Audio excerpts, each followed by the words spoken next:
In our cover story, General Motors has been in the news a lot lately. Its president, Dan Ammann, gave a lengthy interview to the Wall Street Journal on what's ahead for GM.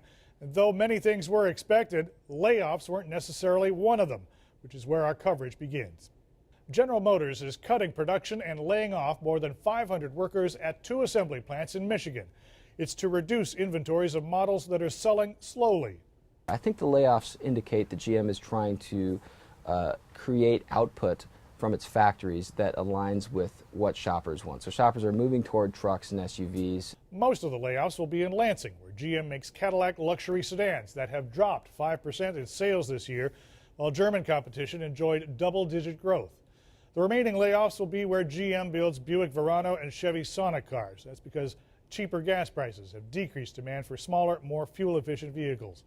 But profit margins per vehicle have been high due to the types of vehicles GM has sold.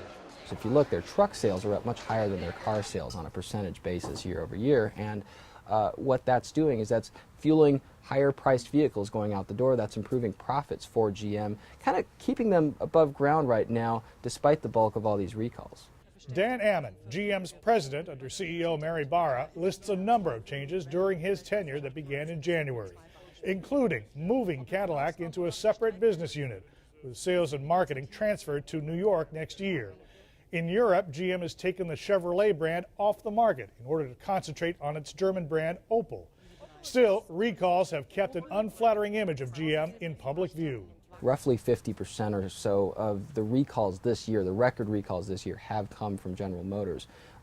They have been spared the bulk of these Takata airbag recalls, and so the news has kind of moved on. Even the World Series gaffe by a GM car salesman was quickly turned into a tongue-in-cheek advertisement within a matter of hours, far different from the old GM. But what we don't know yet is how much all of this talk about change translates into improved engineering and quality control. Analysts say that'll take longer to bear out.